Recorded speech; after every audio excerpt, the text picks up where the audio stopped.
the 7th symposium of the 67th Myanmar Medical Conference. It is a symposium on colorectal surgery. Our symposium is going to talk about the on-ground situations of colorectal diseases in era of COVID. I'm Dr. Momote, and my colleague, Prof. Tira Ao, will be acting as chair of this symposium. Today, I'm very glad to announce that we have 3 speakers, of which 2 speakers are from the international faculties who has kindly helped us and participate in our symposium. I would like to say thank you very much to Prof.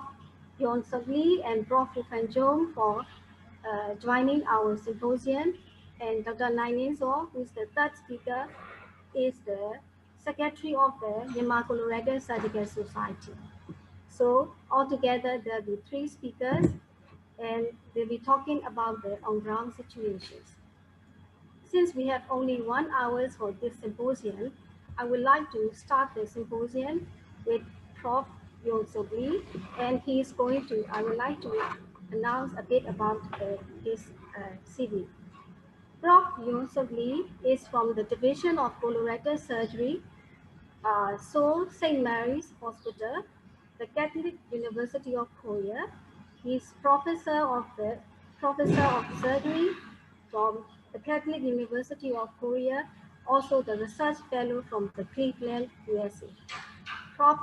Prof. Lee, the floor is yours. Thank you very much.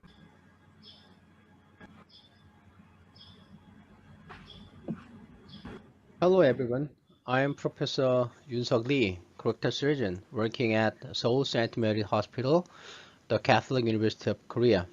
First of all, I'd like to give my special thanks to the organizing committee for inviting me. It's my great honor to be part of this Myanmar conference.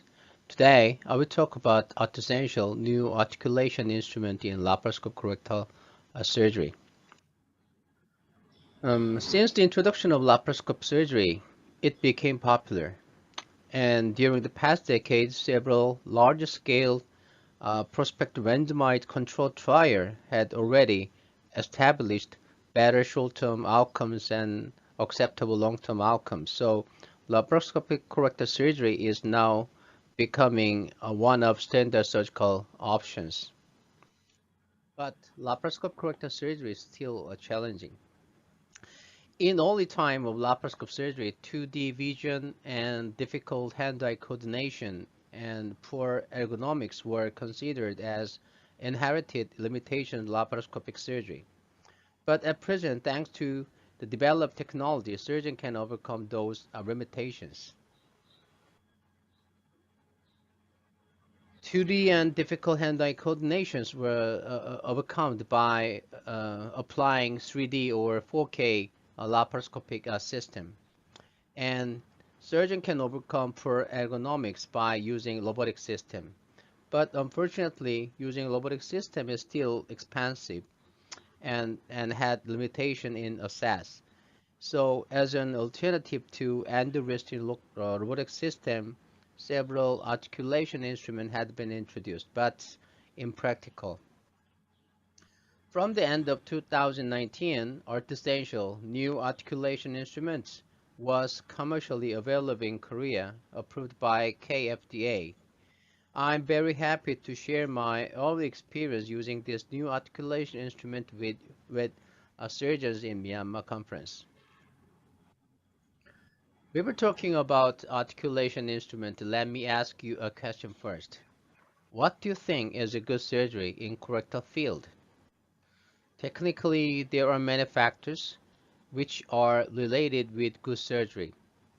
I think among them, keeping umbilical plane surgery is one of the essential parts to make surgery better in colorectal field. And to keep umbilical plane, appropriate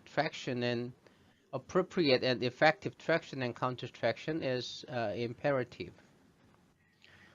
Traditionally, a triangular dissection technique was recommended for meticular dissection, both in open and laparoscopic surgery. But sometimes it is challenging to use this technique, especially when operators two fixed straight laparoscope instruments are in parallel and aiming same direction. In such condition, the collision between two instruments makes surgery difficult. And at that time, using articulation instrument like this is much easier to make effective traction. I'd like to show you several short video clips using this articulation instrument in my colorectal surgery.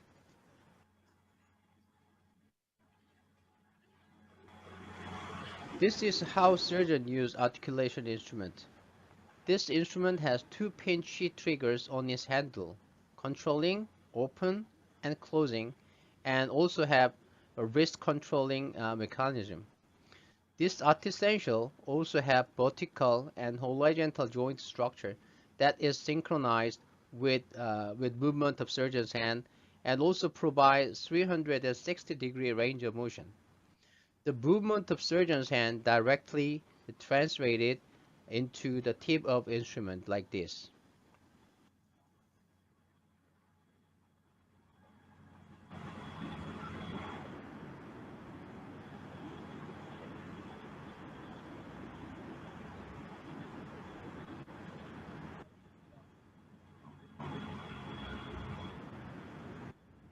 This is the video of inferior-centric artery ligation. I usually ligate started this section from peritoneal around sacral promontory.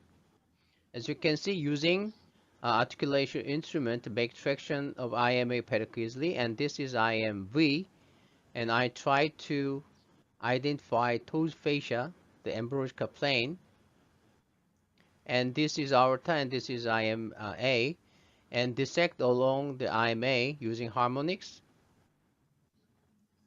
And as you can see, using artificial, it is more comfortable to make space around IMA, and it is less complicated when I use a straight fixed instrument.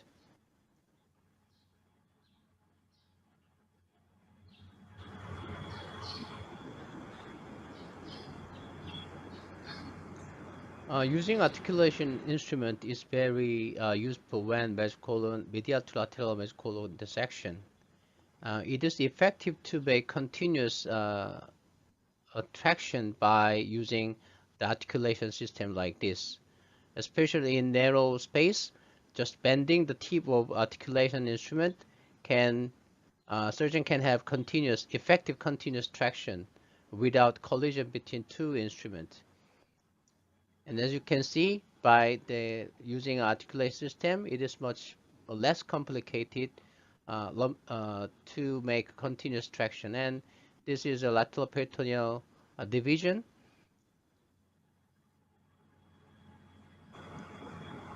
We can make enough space, enough continuous traction by using articulation system like this.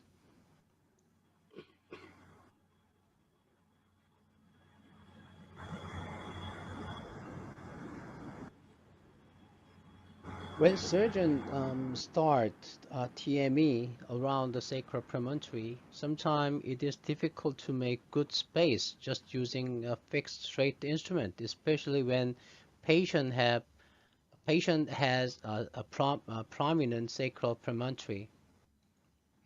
At this time, if surgeon can use articulation instrument, uh, the surgeon can make effective traction around sacral promontory even though patient has a prominent sacral promontory.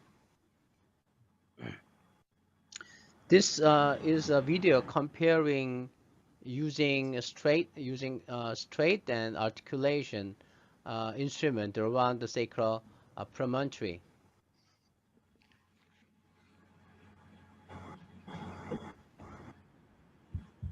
As you can see here, when patient has prominent sacral promontory, sometimes it is not easy to make traction and counter-traction around here. But if surgeon could use articulation instrument like this, the surgeon can bend the tip of articulation and can make more effective traction or counter-traction around uh, the mesorectum.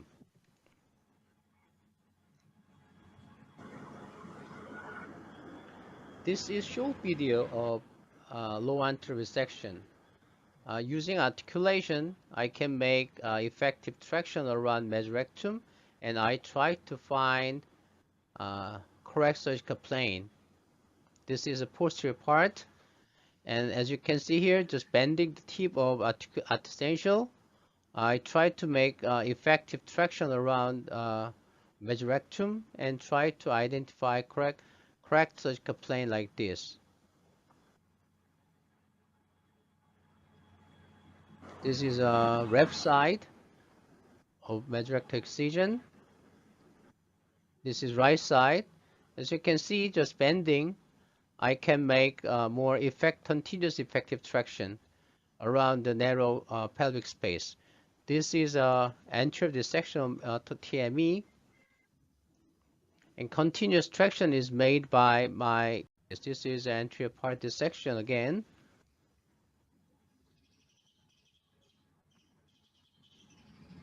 Continuous traction and counter traction is very essential to make TME less complicated.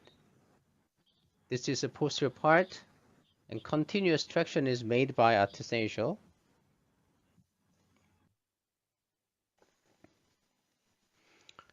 This is a posterior right, and this is the posterior part.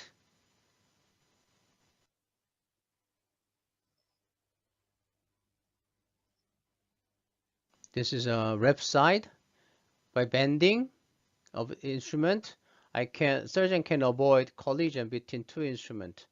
And mesorectomy is divided depending on tumor location. And after skeletonizing of rectum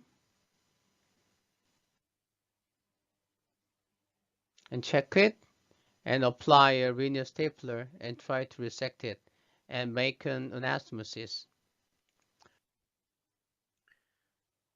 During dissection of duodenum, using a fixed straight instrument is sometimes cumbersome. As you can see, there is a collision because two instruments are aiming the same direction. But if surgeon could use essential articulation instrument, it is less complicated, even though two instruments are aiming same direction like this. By bending, we can make effective space by using a bending of articulation instrument.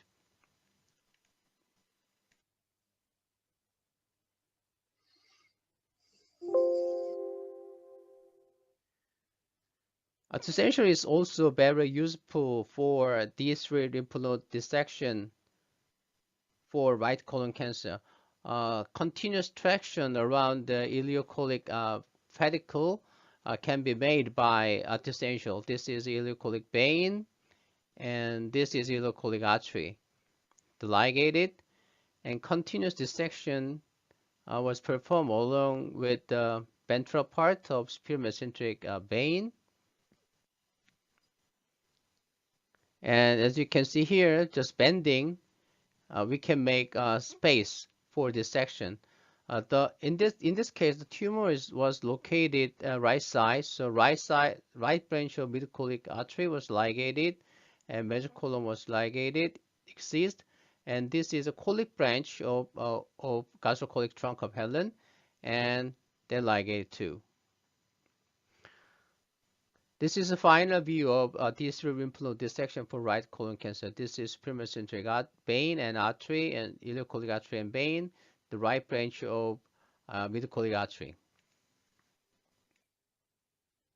Last year, we reported our initial experience of laparoscopic extended right hemicolectomy with D3 lymph node dissection using new articulation instrument. You can see the surgical video in this article. This is open access, so you can access this article easily. This is my conclusion. Using essential new articulation instrument is intuitive and practical, and not expensive and cost-effective compared to robotic system. And surgeon can make effective traction and counter traction easily. And also, I think using articulation instrument could improve surgeons' comfort during colorectal surgery. I really hope to back to normal life in the near future and hope to see all of you, not virtually but face to face. Thank you for your kind attention. Thank you very much. Thank you, Professor Lee, for your very informative and excellent lecture. And now I'm going to introduce another speaker, Dr. Professor Fu Fanzhou, who is a con consultant colorectal surgeon in Sengkang General Hospital, Singapore. He finished his medical training in UK, and at the end of the specialist training, he completed the colorectal fellowship in Singapore General Hospital. And he also did a fellowship in inflammatory bowel disease in Paris, awarded by European Society for Coloproctology. He was then appointed a colorectal consultant in Singapore General Hospital and recently Sengkang General Hospital. He's also a very good friend of us, and he did a very good colonoscopy workshop in Myanmar in 2018. And I'd like to call upon Dr. Fu. Thanks, Prof. Tida. Let me just share my screen. Can you all see the presentation now? Yeah? Yeah, I see. Yeah, okay, thank you. Yes, good morning to all, and thank you very much for inviting me.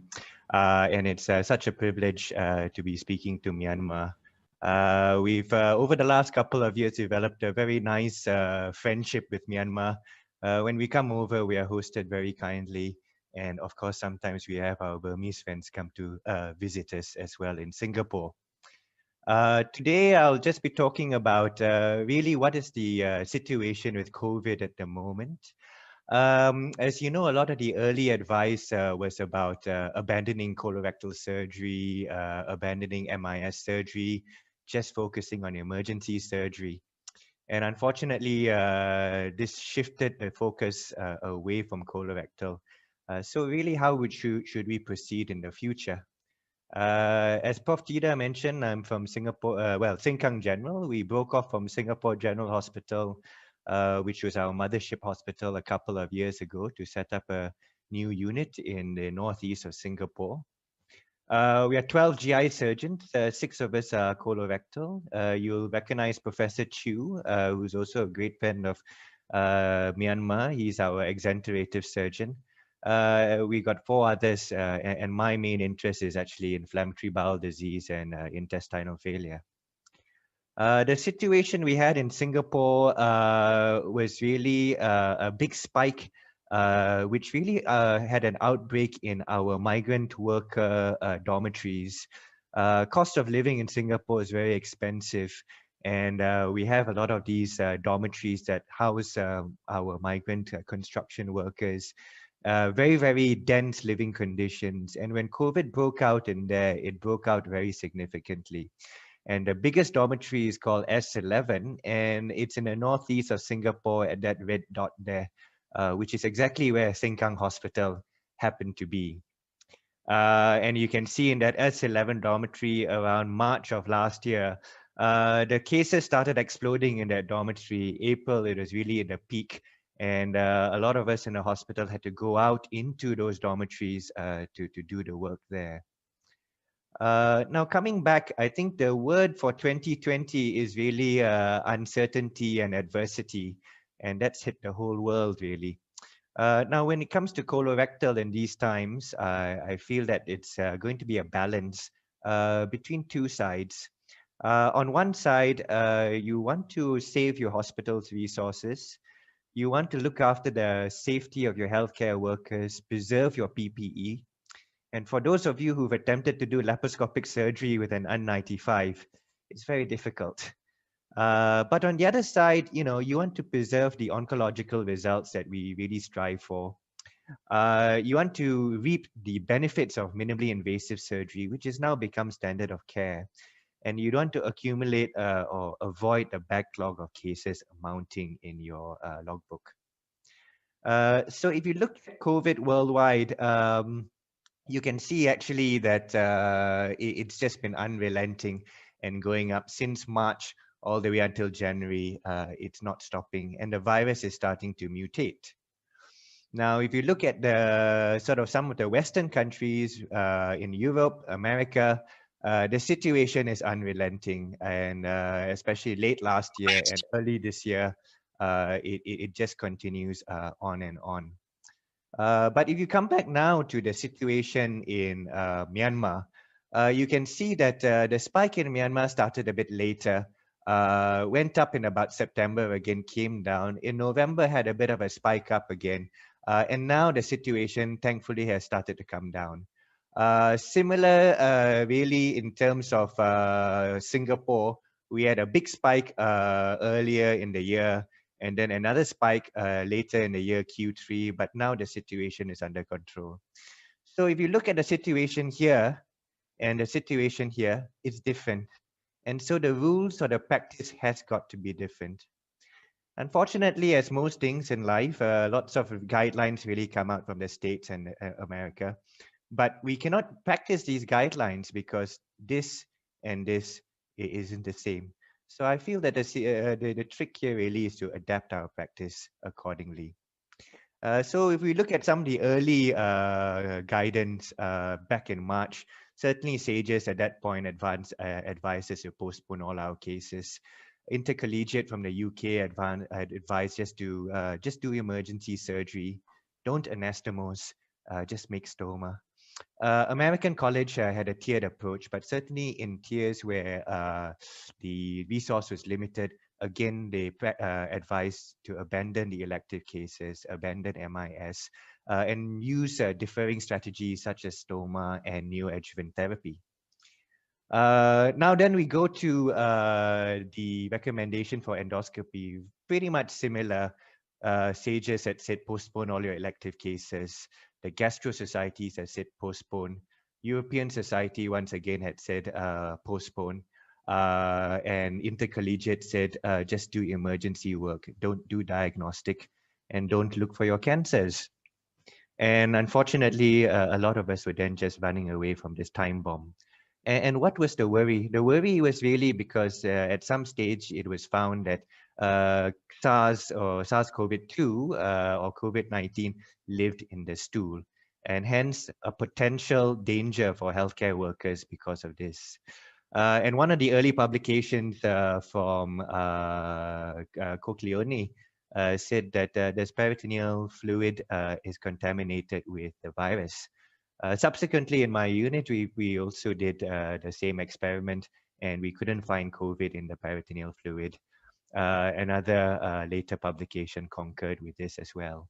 Subsequently, in Sengkang, we did 3 operations, tried to culture the peritoneal fluid, but we couldn't grow COVID from there. And the same was found in the rest of the institutions in Singapore. But people are still afraid, and understandably so, because there's pre-symptomatic transmission. So the patient that you're operating who may be COVID or not displaying symptoms may actually be COVID positive. And the rates of pre-symptomatic infections can be as high as 80% if we are to believe some of the studies. Now, the problem really with taking too much precaution and stopping is really there's this COVID cancer time bomb, whereby we still have all our cancer cases that are mounting up. Good publication here from Taiwan. We all know that you delay your colorectal cancer treatment beyond 30 days, it makes a great difference in terms of your survival. In terms of the temporizing measures, giving patients neoadjuvant treatment, it's not going to work so well. If you look at Hong Kong here, for example, if in April you decide to give someone a long course, and in July when when you need to operate on them, you're faced with another spike. So temporizing measures may not be very suitable. And why was some of the early advice to abandon MIS? Well, there are some beliefs that MIS will take up your hospital resources. that MIS is an aerosol generating procedure and would risk COVID transmission to healthcare workers, and that MIS is a very expensive pursuit. But perhaps all this may not be true. When we look at a lot of the publications about endoscopy, definitely OGD and bronchoscopy are aerosol generating procedures, but so far in colonoscopy, not been any strong evidence that's an AGP. There was one publication that demonstrated the presence of the virus, not COVID, but virus when you remove the biopsy forceps. So at the moment, when we look at all the evidence about colonoscopy, no strong evidence that, particular to COVID-19 that it's an aerosol generating procedure. But we would still recommend screening the patients and using protection. How about operations? Well, a lot of the studies really on surgical smoke have been demonstrated on other viruses, HPV, HIV, HPV. But this is just one example publication. But if you look through all the publications, none have really been on COVID-19. And some evidence to say that ultrasonic scalpels can be aerosol generating. In terms of minimally invasive surgery, people have always been quite afraid of the plume inside the abdomen and it giving a chimney effect when the pneumoperitoneum is released by the ports, thereby putting healthcare workers at risk. But really, if you throw the evidence, most of the evidence about plume has been about other viruses, not yet about COVID-19. Not enough good evidence yet to say that COVID-19 actually is inside the abdomen in the peritoneal fluid and that it can transmit into the laparoscopic plume. So far, there have been no healthcare workers who got COVID from laparoscopic surgery. So it should definitely be continued, but with some precautions. So if you all like barbecue, I feel that between open surgery and laparoscopic surgery, it's much better to do laparoscopic because in open, you can see it's an open system with smoke coming out. But definitely in a closed system of laparoscopy, the smoke is better controlled. For those who say it's going to take up your hospital beds, well, definitely from the Australian trials, you can see that laparoscopic surgery takes a bit longer. But when you look at the morbidity, if you do MIS surgery, your respiratory morbidity is significantly lower. And this is definitely important, especially when you're trying to preserve your intubation and ICU rates. And they go home faster. So you're going to save your hospital beds if you do MIS. And people sometimes feel lap surgery is actually more expensive. But if you pan back and if you look at the bigger picture, this, for example, is in England, you can see that actually in the bigger picture in the longer run, laparoscopic surgery actually saves you money compared to open surgery, especially once you take into account the readmission rates. And it does save the country millions of dollars, and this is much needed resource that's required, especially in these times. This cost effectiveness study from Sweden, again, not just about the money, but if you're looking at the workforce sick leave, certainly a laparoscopic surgery will save you days in terms of sick leave. And that really allows your workers in the country to get back to work, which is much needed in these times. And again, when they looked at the cost, the 30,000+ is open, the 26,000+ is lab. And really, when you really dissect it into the bigger picture, although the instruments might be more expensive to begin with, but by saving the length of stay and the resources, you're saving money. So what do the authorities recommend? Okay, so if we see how do we embark on all this? Look, ALSGBI, the recommendation really is that you should test your patients for COVID-19 before you operate. PPE for everyone in the operating theatre. Lab surgery to be performed in designated theatres by senior staff. And the most important thing they recommend is the smoke evacuation systems. They recommend to use ports, especially balloon ports, so that you're more airtight, lower insufflation pressure, and to have a protocol when you're intubating, extubating, as well as evacuating the plume. The same thing for the Royal College. Again, the same advice when we embark on laparoscopic surgery. Balloon port, smoke evacuator, closed system, and have a protocol when you're evacuating the pneumoperitoneum. When you look at all the different types of smoke evacuators, people get bothered by the microns. Just to say that the average viron size for COVID-19 is about 0.12. But remember that the virus actually don't travel one by one, but they travel in clumps. So most of these systems will be good enough. Does the world recommend in terms of PPE? Certainly for the COVID patients, you'd be crazy not to operate without an N95. So that's all standard. But I think that the secret is really up here, the non-COVID patients, because of the pre-symptomatic transmission. A lot still just use surgical face mask or don't have any guidelines about it. Just to say that if you do have a COVID positive patient, the mortality is much, much higher. So do beware.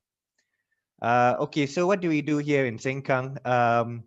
So earlier on, Minho and from our unit, we published about, asking the rest of the Singaporeans to follow suit, which is intubation to be performed only by one anesthetist. Everyone in the OT needs to be wearing an N95. During the extubation or the intubation, the anesthetist has to announce it. The theater doors are locked for at least a few minutes after intubation to allow 25 cycles of air exchange so that anyone entering the theater then enters into clean air. And this is for every case, not just in COVID positive patients. Extubation protocol, once again, everyone sitting in the theater during the extubation has to be an N95. After the patient's extubated, the doors remain locked for 15 minutes to allow the air exchange before the doors are open again. Minho published again pretty much a lot of the same advice, but this time the main thing they've said is that cancer surgery continue. Consider performing open, but this is in the early day in about March when we still didn't know what's going on. The benign cases we decided to postpone. In Sengkang, this is our protocol for those who come for surgery. You know, they follow a low versus high risk stratification, and accordingly we decide what to do with them. And so in Sengkang, we really recommend N95 for everything because you don't know who's COVID positive or not. This is a schematic of our COVID theater. There's the operating room, there is the induction room and scrub room, and there is the PPE donning and doffing area. And all are separate. The surgeons come in here, they take on their PPE, they go in the operating theater, the operation gets done. They cannot go out through the same way, they go out through the different way, out here, they remove the PPE and then go out that way. No one walks in and out of the theater so much, and the instruments are all passed into this sterile room and then into the operating theater that way. Our endoscopy room, similar, separate donning and doffing area, and it's very, very controlled. This is my PhD fellow, and we make him do the jobs no one wants to do. So he's had to model how to use a PAPR, but we do all this and we put it all around the hospital so there's familiarity with it. The same thing here, lots of signs all over the place. And we do a lot of full dress rehearsals. So we pretend as a COVID patient and we do a lot of simulation, subsequently published, and it had good feedback on it. So the experience in Sengkang has really been about screening your patients preoperatively, making sure you wear PPE, a dedicated COVID OR, intubation, extubation protocol, smoke evacuator, gas exsufflation protocol, and you have to practice. What is the rest of Asia doing? So we asked Kyungpook, and then we asked William Chen in Taiwan, and then we see what are these other centers doing. So in Kyungpook, certainly they were mainly screening the they're actually screening the asymptomatic patients. In Taiwan and Singapore, we weren't to begin with. So I suspect during that time when we did the survey, the COVID-19 rates in Korea were quite high at that point. Um, Thankfully, all three countries are still carrying on with their colorectal cancers. Early cancers still carrying on, and mostly the benign cases in Singapore and Korea, we were deferring. In Taiwan, I suspect because their COVID was under good control, it carried on all the way. How about the PPE? Well, you can see once again in Korea, open surgery, they're wearing N95, in Singapore as well. MIS surgery, N95, N95. But in Taiwan, they're wearing face masks, I suspect because COVID was under good control. Those were for non-COVID patients. For COVID patients, actually, it was very standardized throughout. Most people operate in PAPR. So the take-home messages is, I would say, adapt the COVID protocol to what's going on in your country. Cancer surgery should carry on, and MIS surgery is safe and should carry on. But carry on with precautions of pre-screening, PPE, smoke evacuators, and the gas exsultation protocol. So just coming back to Sengkang, actually it happened that a lot of these dormitories house construction workers that built our hospital. So early on in March, we didn't know what we were doing then, but we went into the dorms to try to swab them and get them out. And thankfully, it was under control after that. So thank you. Thank you very much, Prof, for sharing your on-ground situations. That was an excellent lecture. And I would like to invite the third speaker, Dr. Nailin Zor. Dr. Nailin Zor, he's currently consultant surgeon at Yangon General Hospital, and he's also a fellow. He got his fellow from Singapore General Hospital, and he's currently secretary of the Myanmar Colorectal Surgical Society. I hope you will make your presentation short and sweet. We have only 15 minutes left, and I do have many questions for our faculty members as well. The floor is yours.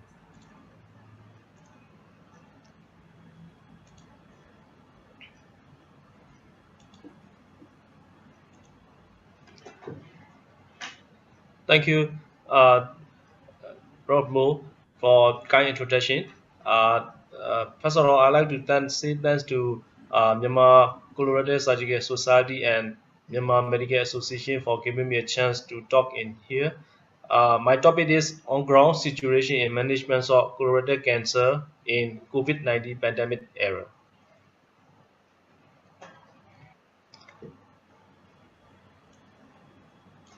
COVID infection pandemic has turned 1 year last month. The pandemic had brought a great deal of challenge to the diagnosis and management of colorectal cancer patients. So the need to differentiate symptoms such as fevers and cough and cancer, the therapeutic process from those caused by the COVID-19 has become necessary. So moreover, an emphasis on COVID-19 prevention should be considered along with the therapeutic strategy for the cancer. As a result, changes and modifications may be made to the therapeutic regimes of the CRC patients. Depend on whether the CRC patient present with severe acute respiratory symptoms, infections, as well as other, whether the patient needs emergency care, treatment principle may vary. In this presentation, I'd like to discuss on-ground situation in management of CRC COVID pandemic era based on the previous guideline, the current working status, and our experience.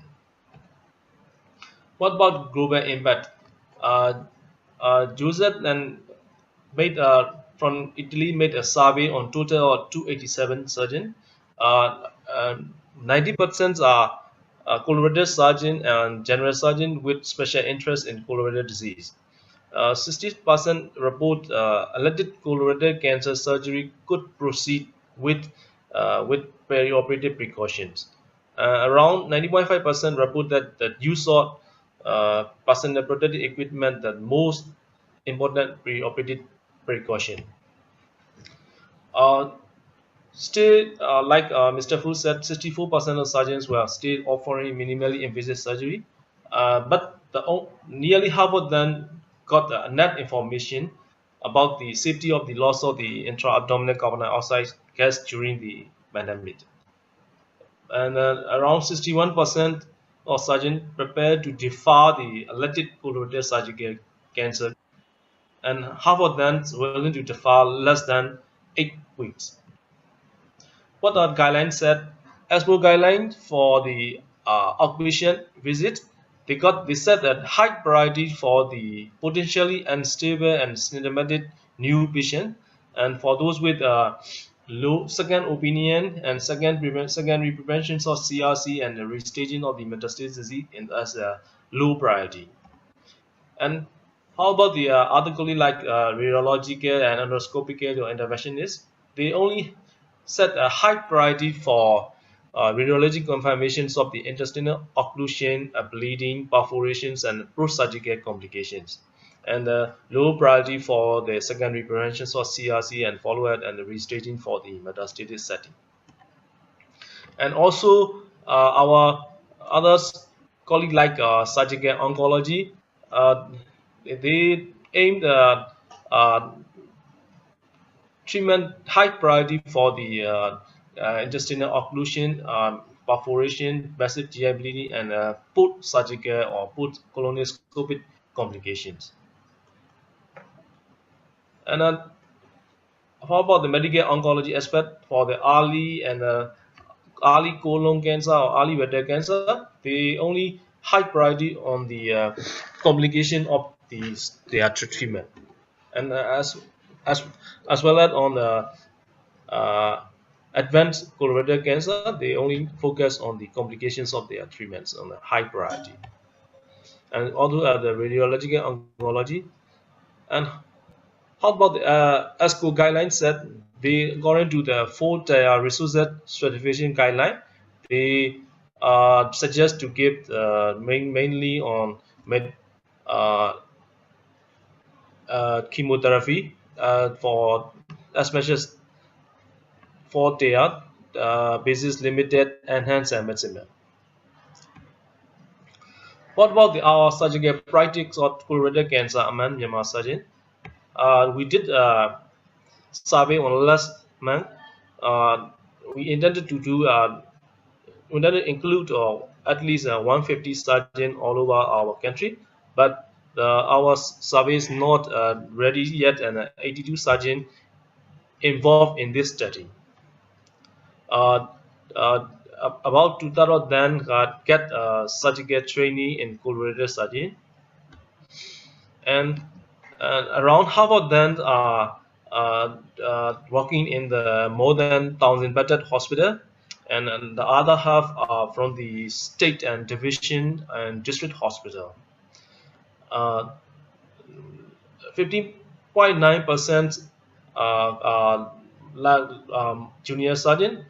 They got a 5-year uh, working experience, and the others got more than 5 years surgical experience. Two-thirds of them are consultant surgeon, and the other one-third are senior consultant and professor. What are our daily routine practice for diagnosis and staging of CRC? More than nearly 90 or more than 90% use ultrasound, CT scan, and colonoscopy and biopsy and tumor marker serology. Uh, we did a few percentage, around 30% for MRI for the red cancer. Unfortunately, uh, before the COVID era, and in COVID era, uh, we did ultrasound and CT scan slightly more than before that, because we cannot offer the colonoscopy endoscopy service since the start of the second wave around April of 2020. In surgical unit, the scopy unit are not working since the start of the second wave of the COVID era. Uh,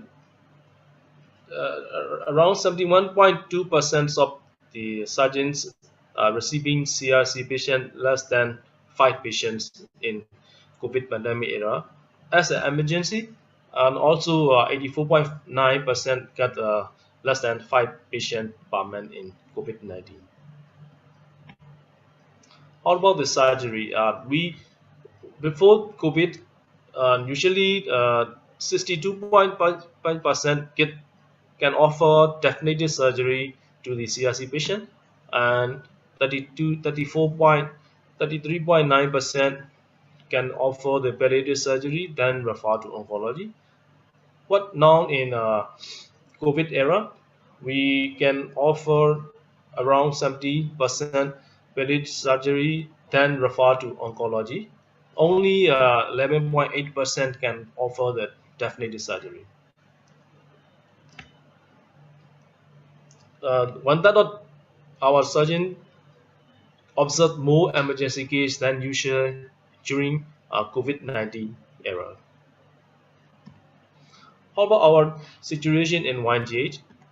Uh, um, Patient with CRC usually screening at the emergency department for the COVID screening, and then they are assigned at suspected and negative, so they can categorize as emergency and non-emergency as well follow. We make a same arrangement for our ward setting, like a clean zone for the meeting rooms and our rooms. And for the patient, we set some patient got a contact with COVID infection, so we can assign as a contact person isolation room. And for those with swab taking and waiting for result, we put in a swab banding room. And then step down room for those coming back from the COVID center after 11 days of their incubation period. Management of non-emergency patient. Non-emergency case with confirmed or suspect COVID-19 usually do the urgent respiratory and epidemiological consultation with COVID physician. Then we can run the CRC patient with suspect or confirmed COVID infection. So these patients are directly transferred to isolation ward or COVID center or the quarantine for at least 10 days to ensure the COVID infection. And then they mainly focus on COVID-related disease control for those without presenting surgical emergency. So a short delay in CRC therapy may have no remarkable influence on the prognosis of patient with CRC. If necessary, CRC therapy could be suspended. For management of non-emergency patient, for those patients with COVID infection, in patient with early CRC, we have scheduled for the elective surgery. For those with local advanced CRC and metastatic CRC, we are scheduled for neoadjuvant therapy first, then followed by surgery. For patient with emergency case with confirmed or suspected COVID-19, for those patients with incomplete intestinal obstruction and mild or moderate bleeding, non-surgical strategy first, conservative treatment, and endoscopic techniques and endovascular advisory should be chosen first to lower stoma rate. Although emergency operation may be an extremely risky practice patient with concurrent severe COVID infection, but it may stay the only one life-saving procedure for those who develop uncontrolled massive bleeding and acute diffuse peritonitis caused by an intestinal perforation. What the ASCO said for the late-stage colorectal cancer, in our situation, like the same with the basic or limited session, we usually offer diverting ostomy. This is the best suit for our country situation. Enhanced and maximum setting, we can offer colon or rectal stenting for the intestinal obstruction.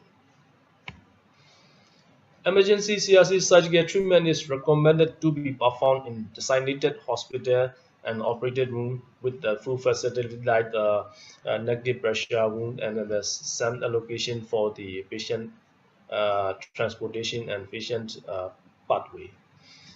All treating team members should use enhanced grade 3 occupational protection like full PPE, the high level, and as Mr. Afuso told that the anesthetist should warn additional disposable medical face mask to prevent a droplet during extubation and intubation. How about the management of emergency patient? Emergency without COVID-19 infection, they should more focus on prevention of the COVID infections and reducing the hospital stay is the main concern. Most CRC with obstruction, perforation, or hemorrhage is a late state of patient, so relatively low RCO resection rate in emergency surgery. So these patient, all patients need to screen throughout the COVID infection. For patients with bowel obstruction, relatively with the good physical condition after failure of the conservative therapy, we usually offer the stoma surgery considered first. About 70 to 80% of malignant obstruction is located in the left side of the colon, so make more feasible for the stoma surgery in our situation. If successful, stoma surgery can only offer the alleviate the obstruction, but also the get through the operative period. Massive bleeding is relatively rare in the hemorrhagic CRC patient. The treatment plan is overall unchanged. So endoscopic treatment, angiographic treatment, and a surgical option. Fortunately, 70% of hemorrhage CRC patient could be cured by the conservative treatment only. So the conservative and endoscopic treatment may be a first line therapy for treating moderate and even massive bleeding during COVID. I'd like to conclude my talk by Richard Shesky. The risk-benefit calculus is tricky. On one hand, patient might be at high risk of contracting infection and dying from it. On the other hand, the patient might be at high risk of the cancer progressing or causing death if it not treated appropriately. And have a nice day and thank you again. Thank you, Dr. Nailin, for a very concise and excellent lecture. And we have some time left, so I think we have a Q&A section. One question is there. I think it was meant for Professor Lee. Is articulating angle principle same as robotic angle? Professor Lee, please. Oh, yes, the articulation angle is exactly very similar to that of robotic angle. But as you know, the robotic system, we can have more than 500 articulation, but when I use artificial, 360-degree angulation is available. But the mechanism is quite similar. Thank you. Any more questions from the audience? I think I would like to ask one question to Prof. Lee. Yeah. Yeah. So, what about the ground situation in Korea? I mean, you are still going on with the laparoscopic surgery. Yeah. There is no interruption during the COVID-19, or has there been a reduce in operating elective list? Yes, because fortunately, the situation of COVID-19 is quite under control. So the cases of the colorectal cancer surgery did not reduce, but the incidence is not changed, but the detection rate was decreased because many people do not want to go to the hospital to check the screening colonoscopy. So in the early of 2020, the cases of colorectal surgery reduced, but nowadays is almost come to the normal cases compared to before the COVID-19. I think there'll be many more questions, but due to the time constraint, we have to conclude our section. So before, I think so, Prof. Peter, you agree? Yes, yeah. So before conclusion of our section, I would like to thank the organizing committee of the Myanmar Medical Association for letting us do our symposium. And secondly, to our international faculties. Thank you very much, Prof. Lee. I hope we'll be able to see your surgery in person someday, maybe this year. And Prof. Fu, We from the University of Medicine too also like to thank because you have donated surgical mask as well as N95 to our department. I would like to take this opportunity to thank you all.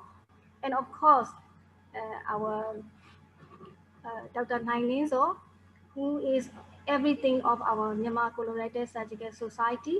He's been running around for us all the time. And also, the last but not the least, to Sea Lion Company for sponsoring this symposium. Although we have a very limited time, I do hope that the audiences learn quite a lot from all the interesting and excellent presentation and lectures. Thank you very much, and I hope we'll meet again in person someday. Bye to you Thank all. you. Thank Thank you you. very much. Thank Bye, you. Pru. Bye. Bye. Bye, Bravely. All. Bye. Thank you.